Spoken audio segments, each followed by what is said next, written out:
Hi everyone, welcome back to my channel. Welcome to Nina's Chelsea Corner. If you're new around here, Chelsea drew 2-2 away to Qarabag in the Champions League. It's a draw, but it feels like a defeat, and I think the general reaction to this game is exactly that, because we were 1-0 up, we looked like we were cruising, and then Qarabag fought their way back into it. Not only did they equalise, but they were also 2-1 up by half time. And we ask ourselves, how did we get to that point? Well, spotlight, of course, once again on the defence. How many times this season, guys, do we have to really isolate our defence and talk about the errors we make? You look back to the opening of our league phase campaign in the Champions League, how we conceded to Bayern Munich, the goals and the errors that we give away. It's just now a pattern that's becoming so consistent to match our inconsistency in results, and it's just simply not good enough.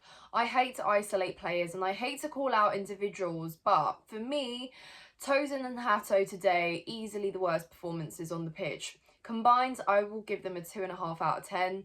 That's being quite generous, but for me, that was a simply unacceptable performance in the Champions League, in Europe, away from home. It's just simply not good enough. So let's take it to the beginning. Let's talk about the lineup, because I think when we saw how Enzo Maresca set us up, it was pretty much as I would have expected. I think maybe the only surprises came that Hato started as the left centre-back, which we didn't quite expect. I thought he would probably start at left-back to maybe give Cucurella a rest, but he opted for our strongest fullback positions. Fine. Lucky and happy to see that Caicedo eventually gets a rest. That did not last longer than 5 minutes either. But generally elsewhere, we've seen that he's opted for Tyreek George up top before. Gittins has also been rewarded for game time. Estevao has also been rewarded for great performances as of late. He hasn't been starting Premier League games, so he gets his start in the Champions League game. Joao Pedro occupies the 10. Other than that, nothing else pretty much. Everything else is as expected. Santos in midfield as well. So we're pretty much looking at that lineup and still thinking it's enough to get a result away from home. Yes, it's a long trip. Well done and fair play to all the fans that travelled and made the journey. But it's just simply not good enough to concede the way that we do and to let ourselves down, especially when going 1-0 up. Clean sheets these days, they just don't come as a given. And I thought, here we are, we could build on a positive result against Tottenham and a clean sheet. Maybe would have liked to score more, but we'll take the win, we'll take the clean sheet. But as we know, Chelsea just can't be consistent. And I guess that's the biggest thing with us, is that we just can't stay consistent. We are so unpredictable, and I do understand Enzo Maresca does need to rotate and we need to make changes because we're obviously managing players, etc., and it's difficult for them to play consistently. But that's also a problem, because when you have to rotate as much as we do, having made that many changes in our whole season, it just really disrupts chemistry. It means that, of course, it's going to be inconsistent, but you could really spot that not just in our defence but also in our attack, which I'll get to later on. But inconsistency is a real issue for us, and if we can't build any momentum and if we keep changing and chopping and changing lineups, then we are bound to struggle. And that's where we are consistently now seeing different halves of football. How many games you can look at and say how different the first half performance is to the second, whether the first is poor or the second, or vice versa.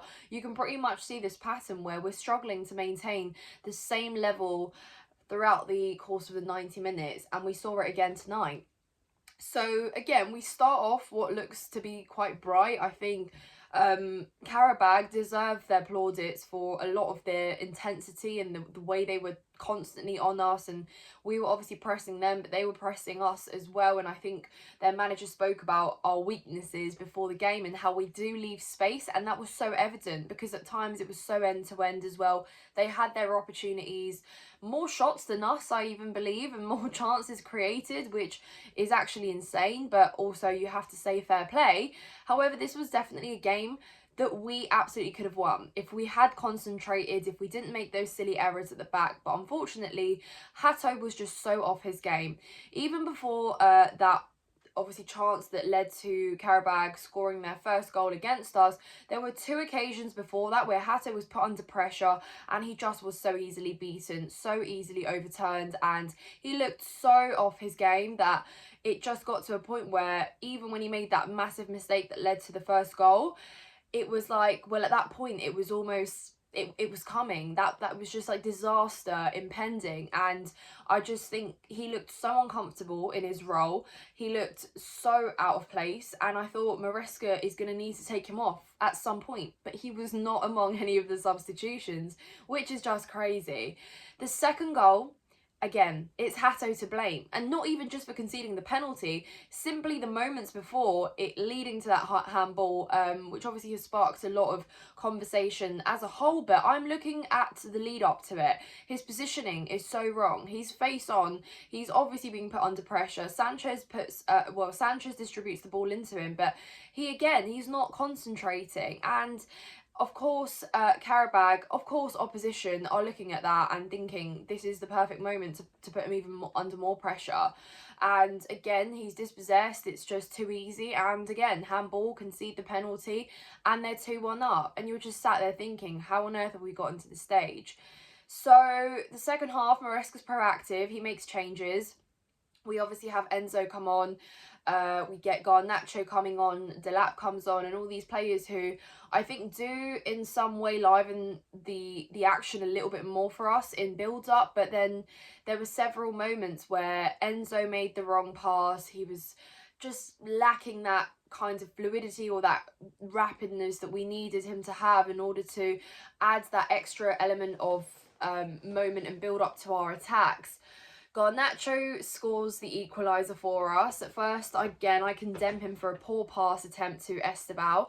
Luckily, as a defender, kicked the ball straight back into his path, and fair play, it's a good finish from him.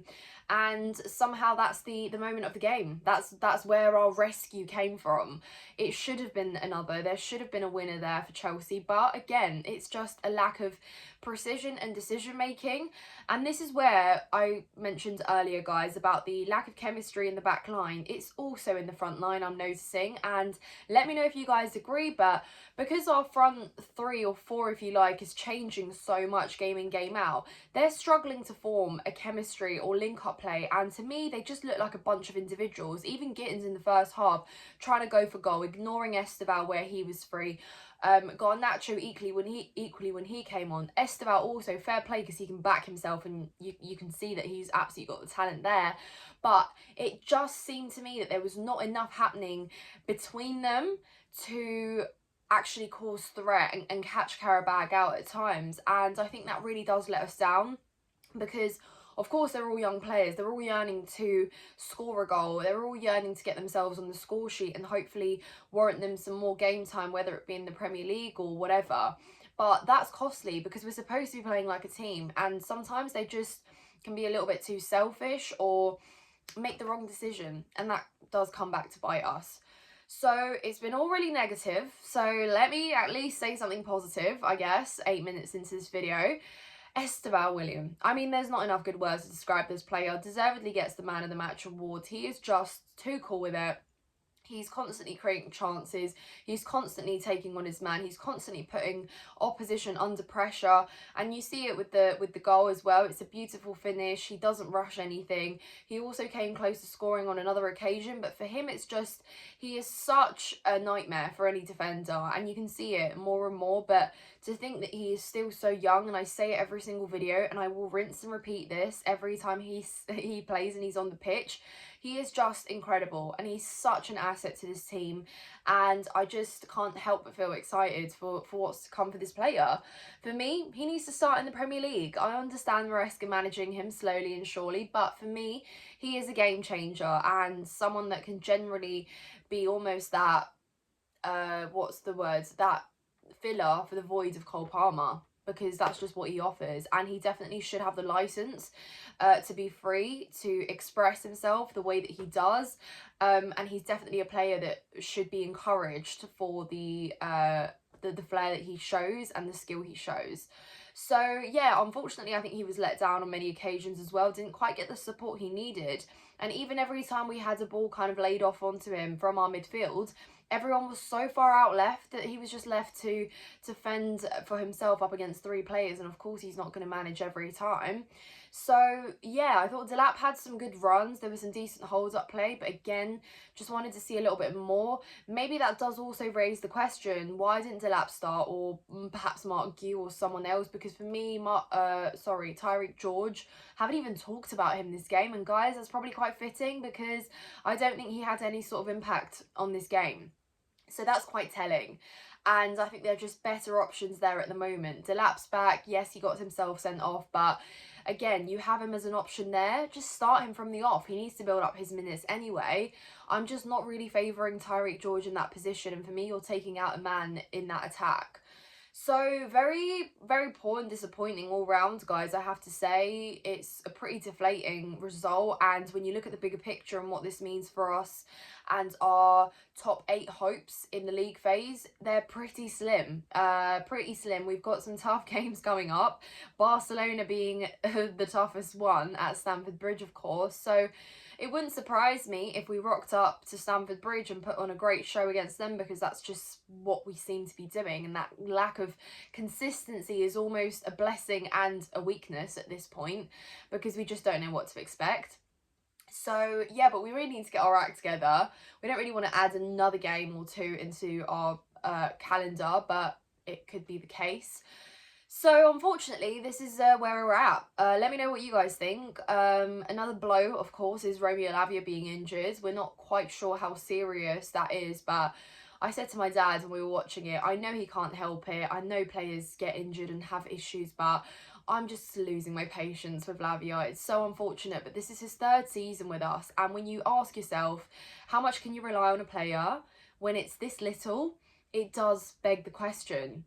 Is he really going to be able to ever stay fit and play and offer us a full game of 90 minutes? Probably not at this rate. So really unfortunate. Obviously our thoughts are with him. We want him to do well. He's our player and he's so great when he's good, but those moments are very scarce. So hopefully it's nothing serious, but we say this every single time. And he just disappears on us. I don't even know how he got injured, guys. It was literally 5 minutes into the game and he's off. Caicedo had to come on and play the game, so he didn't quite get his rest. So that was 2 negatives to come out of that situation. But hopefully he can recover and rest well. We turn our attention to Wolves in the Premier League at the weekend. Wolves, who are still yet to win, have just sacked their manager. And you think, tick, tick, tick, tick. That all sounds like a Wolves day, but hopefully not. We really do need to get our act together though, because this inconsistency isn't good enough. We did concede 3 goals to them in one half, so that is also a cause for concern there. But we absolutely have to win before the international break, put ourselves in a better position. We have a tough game. Well, we have Burnley, obviously, and then we have tough games against Barcelona, followed by Arsenal at Stamford Bridge. So we really, really, really need to build some sort of consistency here. And it's up to Maresca to work it out, I think, because, yes, we need more from players. Maybe we're lacking that almost urgency a little bit as well, and that hunger. We seem to be underestimating our opponents a lot more as well, which isn't a good thing, Chelsea.